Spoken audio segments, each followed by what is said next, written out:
Hello दोस्तों, नमस्कार। आशा करते हैं कि आपकी तैयारी शानदार चल रही है।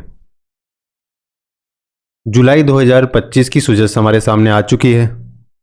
सुजस का डाटा वैसे तो महत्वपूर्ण होता है, एग्जाम में प्रश्न हर बार सुजस से बनते हैं, लेकिन इस बार की जो सुजस है वो थोड़ी अलग है। अलग होने का कारण क्या है? इस बार सुजस के एंड में कुछ एमसीक्यू टाइप के प्रश्न दे रखे हैं। एग्जाम में हम देखते हैं कि सुजस से प्रश्न बनते हैं। अब सुजस में एमसीक्यू दिए हैं तो ऑब्वियसली वहां से प्रश्न बनने की संभावना थोड़ी और अधिक हो जाती है। लेकिन एक बात है, एमसीक्यू तो दे रखे लेकिन इसके आंसर इस बार की सुजस में नहीं दिए हैं। कहा है कि अगली सुजस में इसके आंसर बताएंगे आपको। अगर आप अपने आंसर भेजना चाहते हो तो भेज सकते हो, और उन्होंने इसके लिए एक ईमेल आईडी भी दे रखी है। तो हमें ये भेजने वाली बात तो इतना ज़्यादा उसमें ध्यान देना नहीं है, लेकिन हमें उन प्रश्नों के उत्तर पता होने चाहिए। एक दो प्रश्न ऐसे भी हैं जो थोड़े से डाउटफुल है, उनका उत्तर अलग हो सकता है। मतलब दो विकल्प ऐसे मिल जाएंगे कि दोनों उत्तर हो सकते हैं, इस तरह के। लेकिन हमने अपनी रिसर्च के बेस पे उनके आंसर को फाइंड आउट करने का प्रयास किया। वैसे ज़्यादा टफ क्वेश्चन है नहीं। हाँ, सारे प्रश्न इस वजह से नहीं है। जो इस बार की वजह से उससे 4-5 प्रश्न जरूर मिलेंगे। बाकी है राजस्थान से संबंधित प्रश्न ही, लेकिन वो इस पर्टिकुलर सुजस में उसके आंसर आपको नहीं मिलेंगे। वो आपको साइड का डेटा भी, जो सुजस मैगजीन आती है, पर सुजस का जो पेपर आता है, उससे भी आपको कुछ फाइंड आउट करना पड़ेगा। बाकी अन्य करंट अफेयर के डेवलपमेंट है, वहाँ से भी आपको ढूंढने पड़ सकते हैं। और कुछ प्रश्न जैसे किताबों वगैरह के भी पूछ रखे हैं। तो चलिए बिना देर किए शुरू करते हैं।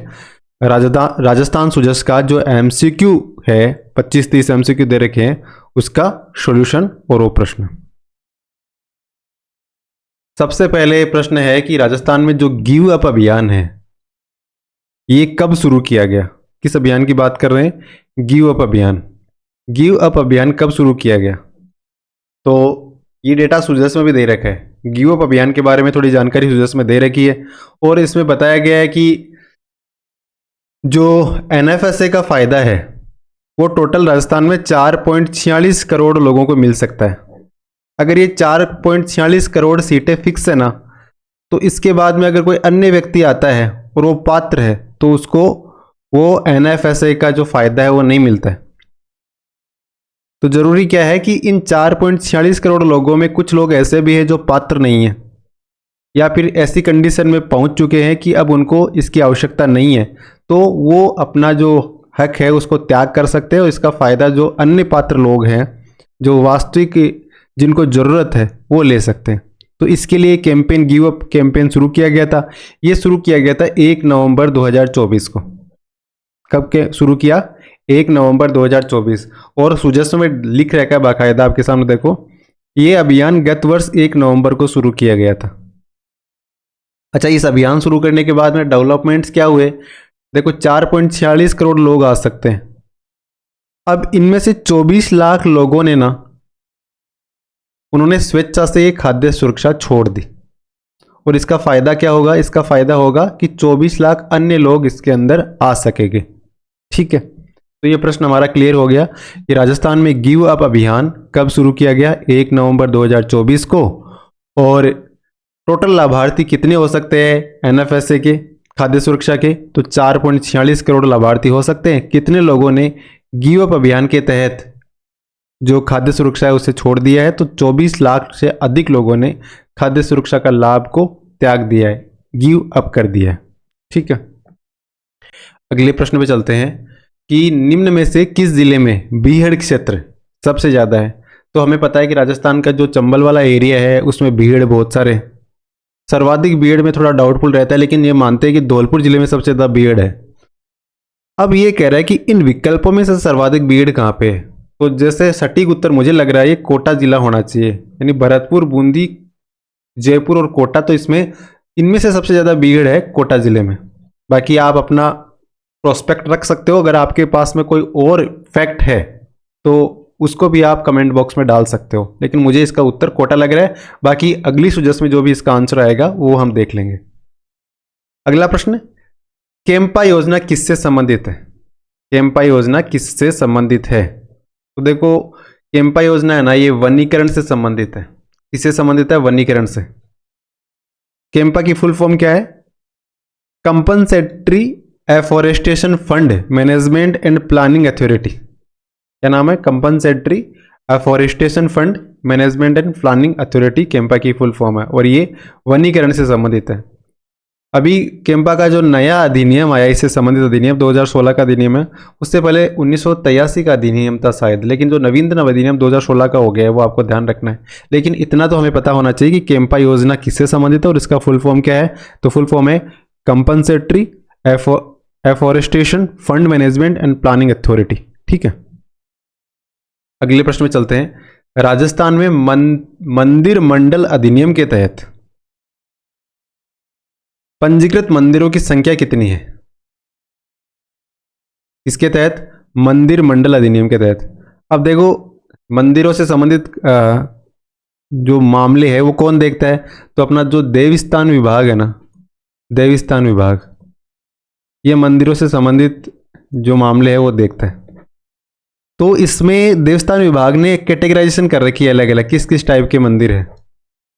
आप जो देवस्थान विभाग की वेबसाइट है, इस पर आप जाके देखोगे ना, एक बार आप विजिट कर लेना, देवस्थान राजस्थान.gov.in डिटेल्स, ये लिंक है, ये मैं अपने टेलीग्राम ग्रुप पे डाल दूंगा, वहाँ पे आप जाओगे देखोगे तो आपको सारी डिटेल मिल जाएगी।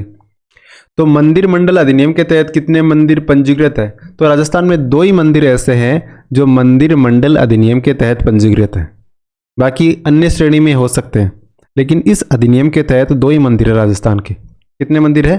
तो मंदिर मंडल अधिनियम के तहत राजस्थान के 2 मंदिर पंजीकृत है। वो कौन कौन से?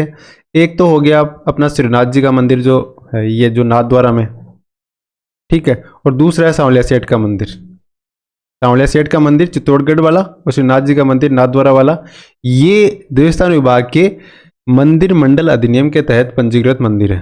क्लियर है? आगे चलते हैं। राजस्थान में निम्न में से किस स्थान पर पोटास खनिज के भंडार नहीं है? अब हमारे सामने कुछ विकल्प दे रखे हैं और हमें आइडेंटिफाई करना है कि कहाँ पे पोटास के भंडार नहीं है इनमें से। तो एक दे रखा है सतीपुरा, एक है लाखासर, एक है भरूसरी, एक है रोहिल। अब हमें इनको सेटिस्फाई करने वाले स्टेटमेंट चाहिए जिससे ये पता चल सके कि वहाँ पे पोटास के भंडार है कि नहीं। तो देखो, 8 दिसंबर 2022 को राजस्थान माइंस विभाग के अतिरिक्त मुख्य सचिव है डॉक्टर सुबोध अग्रवाल, उन्होंने स्टेटमेंट दिया था। क्या कहा? कि बीकानेर जिले का लाखासर और हनुमानगढ़ जिले का जो सत्तीपुरा है, वहां मात्र 500 से 700 मीटर गहराई पर पोटास के भंडार मिले। तो 2022 में इन्होंने, सुबोध अग्रवाल साहब ने कहा था। तो सबसे पहले लाखासर तो कहाँ पे? ये बीकानेर में। और सत्तीपुरा कहाँ पे? ये हनुमानगढ़ में।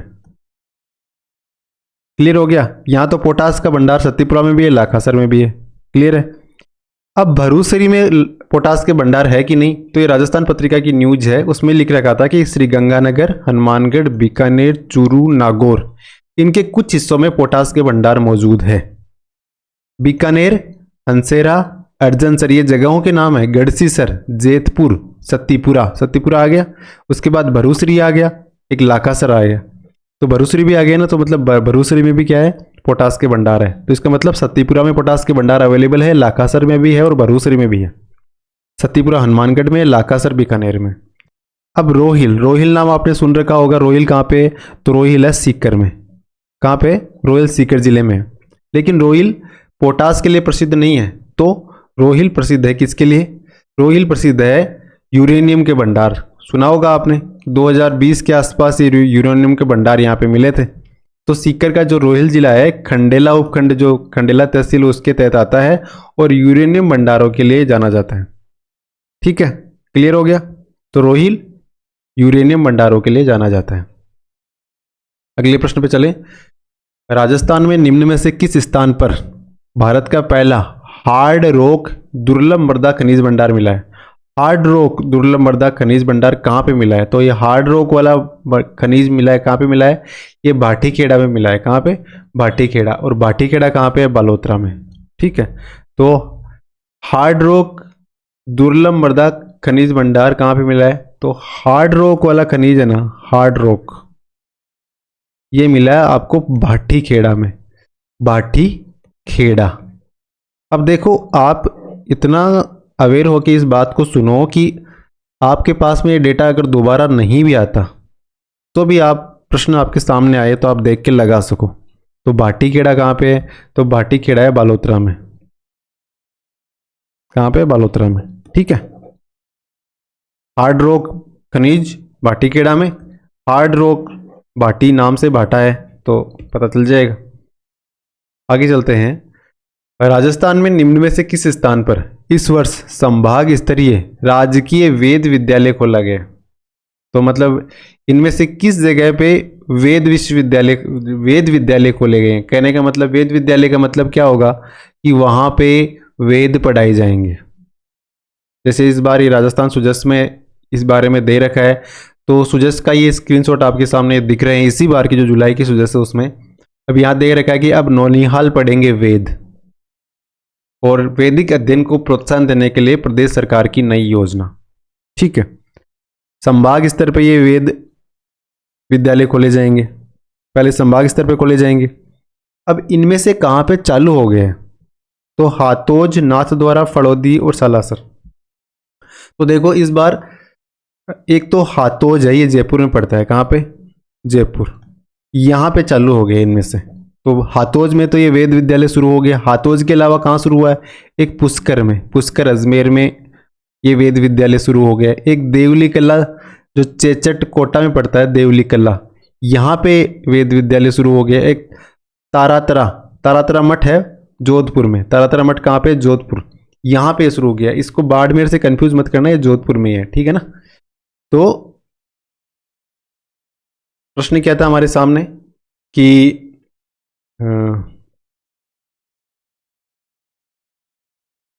वेद विद्यालय इस वर्ष कहाँ शुरू हो गए हैं? तो इस बार 4 जगह शुरू हो गया। प्रश्न में हमारे सामने सिर्फ हाथों दे इनमें से, तो इसका उत्तर हाथों तो जाएगा। लेकिन प्रश्न में ऐसा भी हो सकता है कि अन्य विकल्प भी दे दे, तो हमें ध्यान रखना है। एक तो हाथोज में, हाथोज कहाँ पड़ता है? जयपुर में। एक पुष्कर अजमेर में, एक देवली किला कोटा में, एक तारातारा मठ जोधपुर में। इन 4 जगह शुरू हो गए। और हर एक विद्यालय में 6वीं क्लास में 40 विद्यार्थियों को इसमें एडमिशन लिया जाएगा। ये बातें इतनी महत्वपूर्ण नहीं है, लेकिन कई बार स्टेटमेंट बेस्ड प्रश्न पूछते हैं और सीजस वाला डाटा वैसा का वैसा उठा के रख देते हैं। अभी हाल ही में कौन सी एग्जाम हुई थी उसमें आपने देखा होगा। तो हमें थोड़ा सा गहराई से, थोड़ा सा मतलब ज़्यादा रटना नहीं है, हाँ रिवीजन जरूर करना है। किसी बात को रटेंगे तो मतलब वो फैक्ट आप भूल जाओगे, लेकिन आप पढ़ के एक बार दोबारा उस पर आएंगे तो फिर वो एक स्मूथ सा हो जाएगा। उसको याद करने की जरूरत नहीं पड़ेगी, देखते ही आपको पता लग जाएगी कि ये इसका उत्तर होगा। तो 2025-26 का सत्र है, उसमें कहा गया कि जयपुर में, जोधपुर में और उदयपुर में वैदिक गुरुकुल खोले जाएंगे। ये बजट की घोषणा की बात कर रहा हूँ, जो बजट सत्र है ना 25-26 का, इसमें कहा गया है कि जयपुर, जोधपुर और उदयपुर में वैदिक गुरुकुल और वैदिक पर्यटन केंद्र की स्थापना करी जाएगी, ये कहा गया है। और पिछली बार कहा गया था कि संभाग स्तर पे वेद विद्यालय खोले जाएंगे, और पिछली बार के जो बजट की घोषणा करी गई थी उसके तहत ये 4 जगह इनकी स्थापना कर दी गई है। ठीक है, आगे चलते हैं, काफी टाइम लगा दिया हमने इस प्रश्न पे। अगला प्रश्न, दर्शनीय पर्यटन स्थल चाचा कोटा। ये चाचा कोटा कहाँ पे है? तो देखो ये अपना प्यारा राजस्थान, और ये यहाँ पे बांसवाड़ा, यहाँ पे बांसवाड़ा में चाचा कोटा। जो माही नदी का जो एरिया है उसमें जो छोटे छोटे द्वीप बनते हैं ना, ये आपके सामने दिख रहे होंगे। ये वाला द्वीप हो गया, ये वाला द्वीप हो गया। इन द्वीपों में से को मिला के ही कहते हैं चाचा कोटा, एक गांव है एक तरीके से। तो ये चाचा कोटा बांसवाड़ा से 26 किलोमीटर दूर स्थित एक छोटा सा गांव है, और जिसके कारण बांसवाड़ा को 100 द्वीपों का शहर कहते हैं। यानी इस प्रकार के चाचा कोटा जैसे गांव है ना, इन्हीं के कारण 100 द्वीपों का शहर कहते हैं, क्योंकि ये उस जो नदी का जो एरिया है उसमें गांव मतलब द्वीप की तरह बने हुए हैं। क्लियर है? तो चाचा कोटा नाम आते आपके दिमाग में कौन सा जिला आएगा? तो आपके दिमाग में आएगा बांसवाड़ा जिला। कौन सा जिला आएगा? बांसवाड़ा जिला आपके दिमाग में आएगा। आगे चलते हैं। राजस्थान कितने आभा आईडी बना के देश में दूसरे स्थान पे है? अब एक बात तो प्रश्न ने बता दी कि आभा आईडी बनाने में हम कौन से नंबर पे हैं? सेकंड नंबर पे। कितनी आभा आईडी हमने बनाई है? तो 6 करोड़ से भी अधिक आभा आईडी हमने बना दी है। 6 करोड़ 23 लाख आभा आईडी बनाई है। कितने? 6.23 करोड़ कह सकते हैं, 6,23,00,000 आभा आईडी हमने बना दिए। ठीक है, इस प्रश्न मतलब नवीनतम जो भी रिपोर्ट आई उसमें। अब प्रश्न ये बनता है कि आभा आईडी, आभा क्या है? तो आभा का मतलब होता है आयुष्मान भारत हेल्थ अकाउंट। क्या होता है? आयुष्मान भारत हेल्थ अकाउंट, ये आभा की फुल फॉर्म है। अच्छा, ये आयुष्मान भारत हेल्थ अकाउंट जैसे आधार कार्ड नंबर होता है ना, इसी प्रकार से आभा कार्ड नंबर होता है। ये कितने डिजिट का होता है? तो आभा नंबर है ना, ये 14 डिजिट का होता है। कितने डिजिट का? 14 डिजिट का होता है। ठीक है ना, आभा नंबर कितने डिजिट का होता है? 14 डिजिट का। ठीक है, अगले प्रश्न पे चलते हैं। राजस्थान में वर्ष 2023-24 में कितनी ग्राम पंचायतों को टीबी मुक्त घोषित किया गया?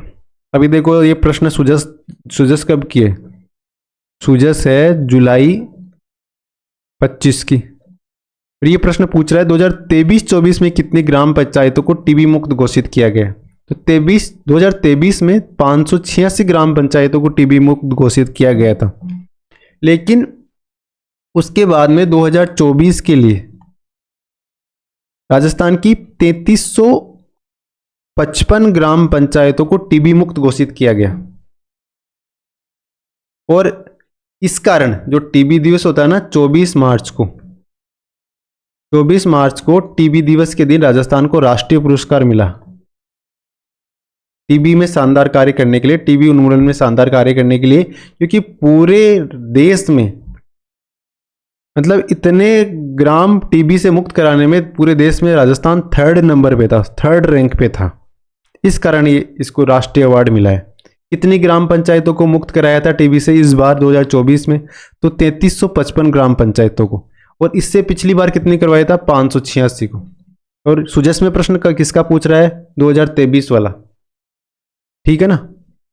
और ये कह रहा है ना, देखो, प्रमुख शासन सचिव ने जानकारी दी, टीबी मुक्त ग्राम पंचायत अभियान के तहत 2024 में राजस्थान को 3355 ग्राम पंचायतों को टीबी मुक्त घोषित किया गया, जबकि 2023 में यह संख्या मात्र 586 थी।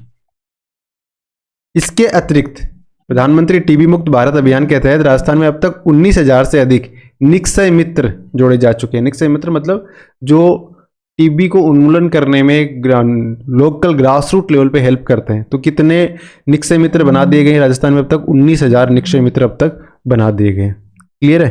आगे चले। साधारण सा प्रश्न था, लेकिन डेटा 2-3 हैं, प्रश्न पूछ सकते हैं। संभावना इस प्रकार के प्रश्न पूछने की कारण राजस्थान को देश में 3रा स्थान मिला है। और करंट अफेयर का प्रश्न बनता है क्योंकि मार्च महीने में ये अवार्ड मिला है। किस महीने में ना? मार्च 25 में, है ना। ये पंचायतें याद रखना आपने, 3355 है इस बार जो टीबी मुक्त हुई है। राजस्थान सरकार की एक जिला एक उत्पाद योजना में जिला और उत्पाद में कौन सा युग्म सही है? 1 डिस्ट्रिक्ट 1 प्रोडक्ट की बात करते हैं। अब 1 डिस्ट्रिक्ट 1 प्रोडक्ट जो स्कीम है, उसके बाद में एक पंचगौरव स्कीम और आ गई है ना। तो वो पंचगौरव वाला डेटा अब आपको याद रखना है। 1 डिस्ट्रिक्ट 1 प्रोडक्ट, उसमें तो मतलब लिमिटेड प्रोडक्ट थे, इसमें 5 अलग अलग कैटेगरी बनाई गई है और उन कैटेगरीज में उस जिले से संबंधित कौन से। और पिछले 2-3 एग्जाम में आप देखोगे तो हर एग्जाम में प्रश्न पूछा गया है। तो आपको देखो 41 × 5 इतनी जानकारी आपको याद रखनी पड़ेगी। इसमें से 50% तो आपको वैसे भी कॉमन सेंस से पता लगा सकते हो और बाकी आप 3-4 बार पढ़ोगे तो याद हो जाएगा। वो जो जानकारी है वो हम लास्ट में पढ़ेंगे। इनमें से कह रहा है कि कौन सा युग्म सही है। तो चित्तौड़गढ़ की ये जो बाड़मेर का कसीदा कार्य है ये सही है, बाकी सारे गलत है। कारण देखो, थेवा कला चित्तौड़गढ़ की नहीं है। चित्तौड़गढ़ के लिए 1 डिस्ट्रिक्ट 1 प्रोडक्ट में ग्रेनाइट और मार्बल स्लेब्स और टाइल्स को चुना गया था। थेवा कला कहाँ की है? तो ये तो प्रतापगढ़ की है ना थेवा कला, तो याद है ना आपको। बाड़मेर की कसीदाकारी सही है। बाड़मेर के लिए नीति में कसीदाकारी और ब्लॉक प्रिंटिंग वस्तुएं चिन्हित की गई थी। ठीक है। भरतपुर का लहसुन थोड़ी है, लहसुन तो किसका है? 12 का है, तो ये गलत हो जाता है। और 12 का चावल गलत है। 12 के अंदर 1 डिस्ट्रिक्ट 1 प्रोडक्ट उत्पाद में सोयाबीन आदि को चिन्हित किया गया था। 12 में चावल को किया गया था ना।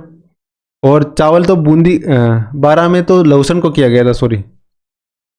और चावल तो कहाँ के लिए चुना गया था? बूंदी के लिए। ठीक है। लेकिन अब आपको याद क्या करना है? अब आपको याद करना है जो पंचगौरव है वो वाले डेटा। अगला प्रश्न, निम्न में से राजस्थान के किस क्रिकेट खिलाड़ी ने अंतर्राष्ट्रीय क्रिकेट मैच नहीं खेला है? अगर आप सुजस में देखोगे तो इसमें लिखा है अंतर्राष्ट्रीय क्रिकेट टेस्ट नहीं खेला है। और इसमें जब मैंने देखा तो हनुमान सिंह ने टेस्ट मैच खेला हुआ है, पंकज सिंह ने भी टेस्ट मैच खेला है, लेकिन गगन खोड़ा ने मात्र 2 ओडीआई खेले हैं, वनडे मैच ही खेले हैं। पी कृष्ण कुमार ने कोई इंटरनेशनल मैच नहीं खेला है, ये सिर्फ डोमेस्टिक खेले हैं। तो अगर इस प्रश्न में से टेस्ट हटा दें तब इसका उत्तर पी कृष्ण कुमार बचता है। ठीक है ना। अब आपको एक इंटरेस्टिंग जानकारी बताता हूं, जो गगन खोड़ा इन्होंने 2 वनडे खेले हैं और इसमें से एक वनडे में तो इन्होंने 85 या 86 रन बनाए थे और दूसरे में भी 25-30 रन बनाए थे, कम नहीं बनाए थे। इसके बावजूद इनको अगले वनडे में नहीं खिलाया गया। कारण क्योंकि ये कब खेल रहे थे, लगभग 2000 के आसपास ये खेल रहे थे। उस समय भारतीय टीम में कौन थे? सौरव गांगुली थे, सचिन तेंदुलकर थे, उसके बाद में राहुल द्रविड़ थे, वीवीएस लक्ष्मण थे, वीरेंद्र सहवाग थे। अब ये सारे खिलाड़ी, रोबिन सिंह थे। अब इस प्रकार के खिलाड़ी, अजय जडेजा थे, इस प्रकार के खिलाड़ी अगर टीम में होते हो तो फिर इनको निकालना बड़ा मुश्किल होता है, भले ही अगला खिलाड़ी कितना ही टैलेंटेड क्यों ना हो। हाँ, गगन खोड़ा राजस्थान से है, इनके लिए हमारे मन में वो है कि ये खेलते तो क्या पता ये भी इनकी तरह बड़े खिलाड़ी बनते, लेकिन इनको उस समय उतना मौका नहीं मिला। बाकी शानदार खिलाड़ी थे। बाकी राजस्थान की जो रणजी टीम है उसके लंबे समय तक कप्तान रहे थे। आगे चलते हैं। राजस्थान में पंजीकृत गौशालाओं को बड़े और छोटे गोवंश पर प्रति पशु प्रतिदिन कितना अनुदान राज्य सरकार द्वारा दिया जाता है? तो ये हमें पता है कि गौशालाओं को अनुदान दिया जाता है राज्य सरकार द्वारा, और पशुओं की संख्या के आधार पर दिया जाता है। अगर बड़ा पशु है ना तो 50 रुपये दिए जाते हैं और छोटे पशु पे 25 रुपये। पहले ये कम था, पहले बड़े पशु पे तो 44 था, छोटे पशु पे 22 था, लेकिन इससे अब जो बजट है, बजट घोषणा में इसे बढ़ा दिया गया। बड़े पशु के लिए 50 कर दिया गया, छोटे पशु जो बछड़े वगैरह होते हैं उसके लिए 25 रुपये कर दिया गया। तो याद रखो कि गोवंश के लिए 50 रुपये और छोटे बछड़े के लिए 25 रुपये दिए जा रहे हैं गौशालाओं को अनुदान के रूप में राजस्थान सरकार द्वारा। अगला प्रश्न, निम्न में से लेखक रचना का युग्म सुमेलित नहीं है। अब आपको थोड़ा सा डिटेलिंग में देखना पड़ेगा। ये हमारे 4-5 बड़े बड़े लेखक हैं ना, इनके आपके 10-10, 15-15 रचनाएं याद होनी चाहिए, क्योंकि आजकल वो बात तो रही नहीं कि आपसे वो रटी रटाइज वो पूछेंगे 2-4 और आपका प्रश्न सही बन जाएगा। आजकल थोड़ा सा डीप में पूछ रहे हैं, जो रोज पूछ रहे हैं उससे हटके पूछ रहे हैं। हालांकि बीच बीच में पटवारी जैसे प्रश्न पत्र भी आ रहे हैं जो सीधे सीधे सरल सरल प्रश्न पूछे थे, हालांकि इतने सहज नहीं थे। पहले लोगों को लग रहा था कि मेरे तो 145 बन रहे, 150 बन रहे हैं, और वो जब मिलाने बैठे तो उनके 105, 110, 115 इतने बन रहे थे, है ना। दिखने में जितना सरल होता है कई बार उतना सरल होता नहीं है, और जल्दबाजी, जितना कॉन्फिडेंस ज़्यादा आ जाए तो गलत कर देता है बंदा। लेकिन आपको तो तैयारी टफ लेवल पे करके जानी है।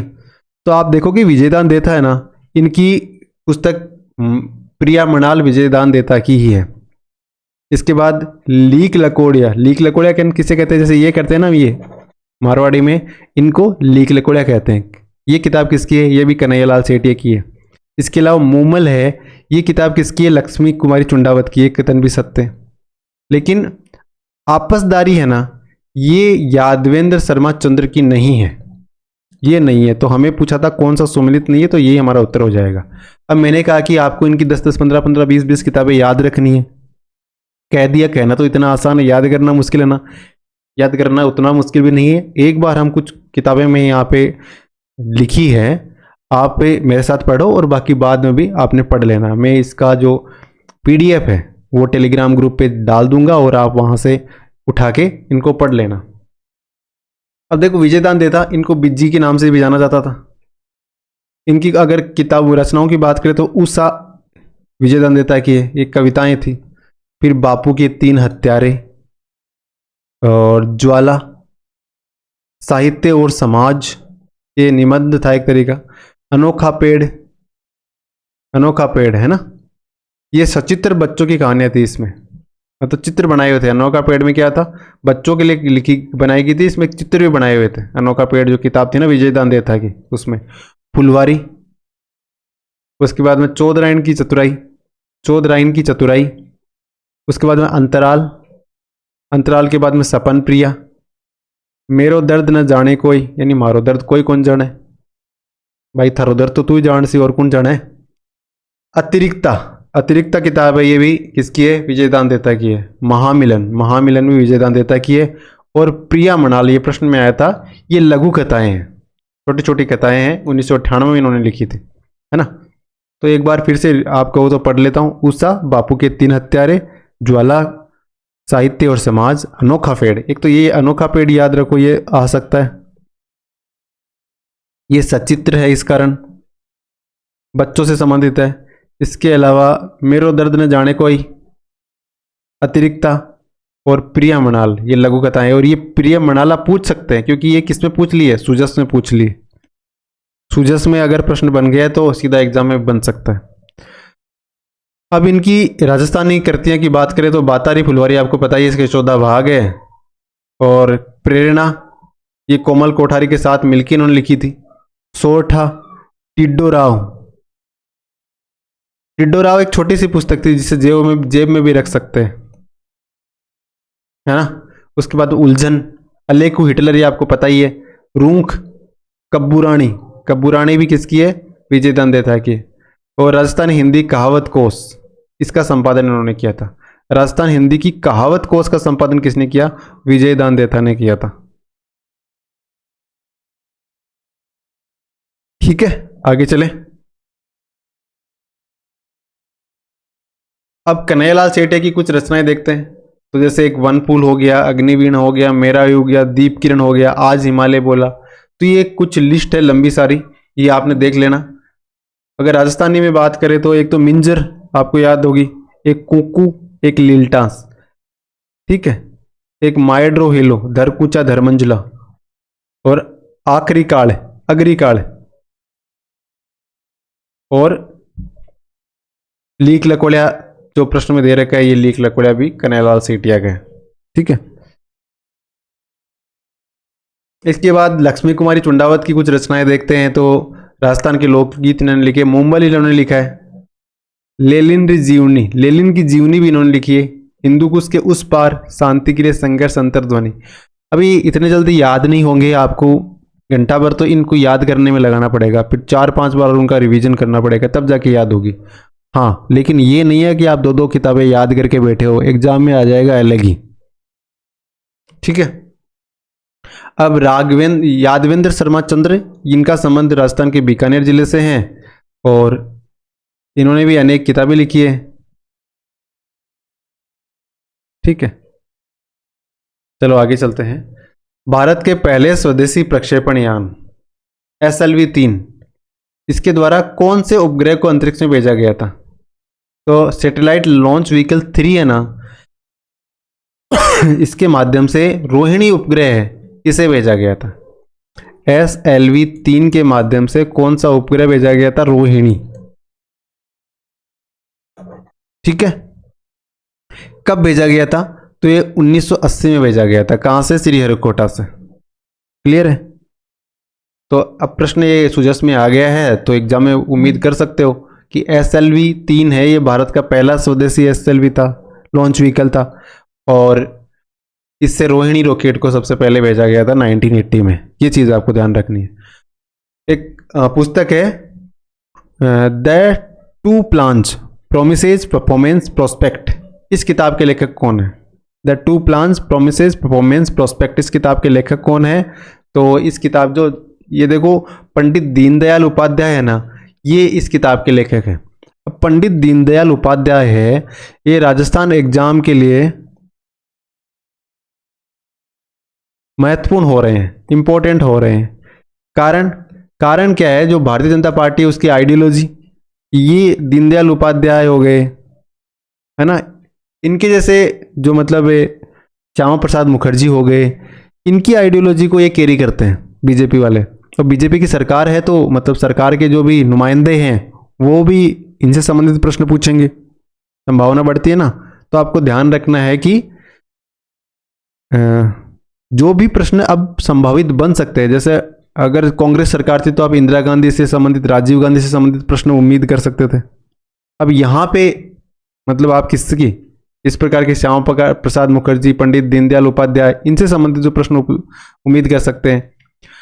अब हमने देखा कि to the plans promises performance prospect. इस पुस्तक के लेखक कौन है? पंडित दीनदयाल उपाध्याय। अच्छा, दीनदयाल उपाध्याय ने किताबें तो लिखी, कुछ उपन्यास लिखे, जैसे चंद्रगुप्त मौर्य उपन्यास है, ये भी दीनदयाल उपाध्याय ने लिखा है। इसके अलावा एक जगत गुरु शंकराचार्य नाम का उपन्यास भी इन्होंने लिखा है। कुछ अखबार भी इन्होंने निकाले। एक मतलब जो एक डेली अखबार था स्वदेश, ये दीनदयाल उपाध्याय के द्वारा निकाला गया था। एक साप्ताहिक अखबार आता था पांचजन्य, यानी सप्ताह में एक बार आता था पांचजन्य। और एक मासिक तौर पर प्रकाशित होता था राष्ट्रधर्म, ये ध्यान रखना है। तो दीनदयाल उपाध्याय के प्रमुख अखबार स्वदेश, पांचजन्य और राष्ट्रधर्म। क्लियर है? आगे देखते हैं। राजस्थान सरकार द्वारा प्रदेश में पंडित दीनदयाल उपाध्याय अंत्योदय संबल पखवाड़ा, हाल ही में दीनदयाल उपाध्याय अंत्योदय संबल पखवाड़ा मनाया गया। ये कब से कब तक मनाया गया, ये प्रश्न है हमारे सामने। तो पंडित दीनदयाल उपाध्याय अंत्योदय संबल पखवाड़ा ये 24 जून को शुरू किया गया था और 9 जुलाई तक मनाया गया। ये प्रश्न आपको ध्यान रखना और एग्जैक्ट डेट याद रखनी है। ऐसा प्रश्न एग्जाम में मिल सकता है। कब से? 24 जून से 9 जुलाई के मध्य कौन सा पखवाड़ा मनाया गया? पंडित दीनदयाल उपाध्याय अंत्योदय संबल पखवाड़ा। कहने का मतलब इसमें जो अंतिम पंक्ति पे बैठे हुए व्यक्ति है उनको विभिन्न योजनाओं का लाभ प्रदान करना है। अब देखो सुजस का जो स्क्रीनशॉट मैंने आपके सामने रखा है उसको पढ़ता हूं मैं। राजस्थान सरकार द्वारा 24 जून से 9 जुलाई 25 आयोजित पंडित दीनदयाल उपाध्याय अंत्योदय संबल पखवाड़ा ने प्रदेश के कोने कोने में बदलाव की एक नई धारा प्रवाहित की। मुख्यमंत्री श्री भजनलाल शर्मा के कुशल नेतृत्व और संवेदनशील दृष्टिकोण में यह पखवाड़ा लक्ष्य अंत्योदय, प्रण अंत्योदय, पंथ अंत्योदय, अब ये थीम हो गई। तो इसकी थीम क्या थी? थीम क्या है? लक्ष्य अंत्योदय,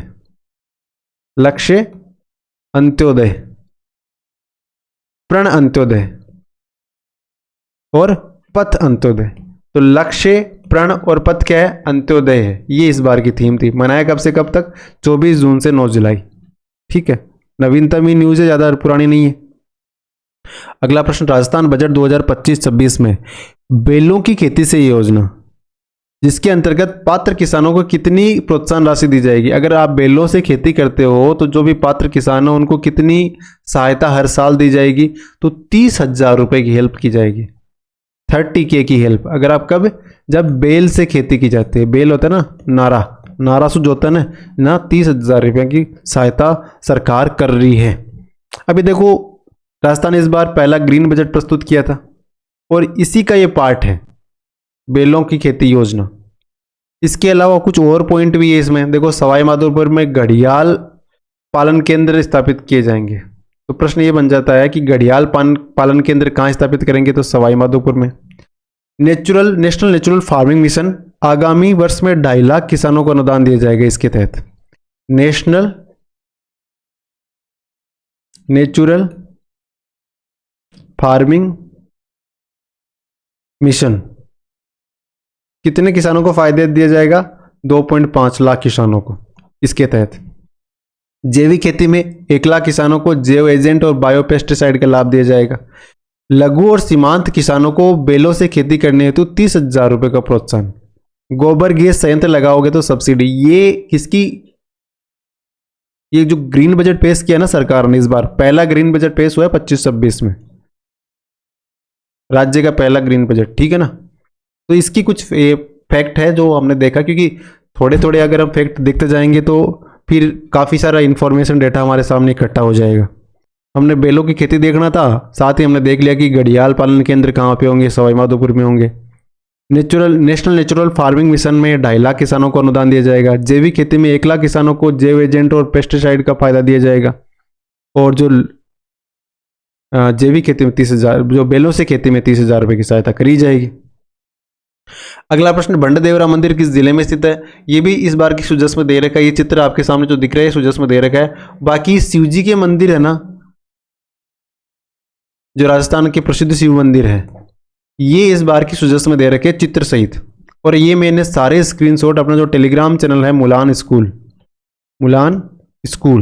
इस पे डाल दिए हैं। तो आप वहां पे जाना है, उनको देख लेना है।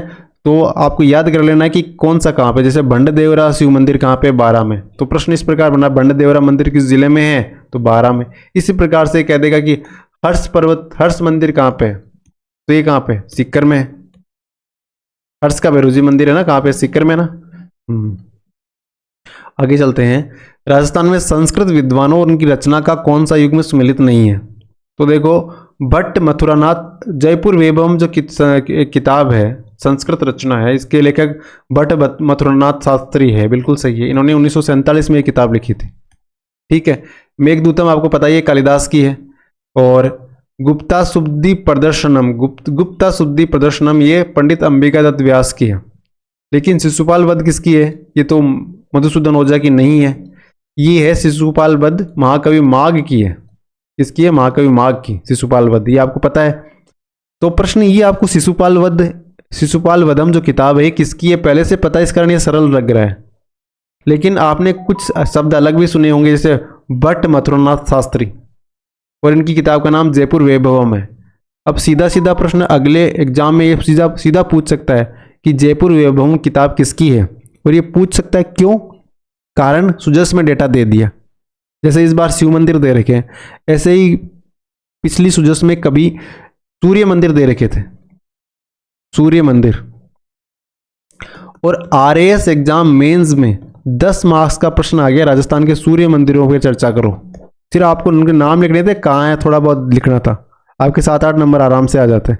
लेकिन अगर आपने वो नहीं देखे तो फिर कहाँ से आएंगे, कोई बात है। अगले प्रश्न पे चलते हैं। राजस्थान सरकार की महात्मा ज्योतिबा फुले मंडी श्रमिक कल्याण योजना, इसमें कौन सी सहायता इनमें से नहीं दी जाती, तो प्रसूति सहायता तो इसमें दी जाती है, सही बात है। विवाह के लिए सहायता भी इसमें ज्योतिबा फुले मंडी श्रमिक कल्याण योजना में दी जाती है, ये भी सत्य है।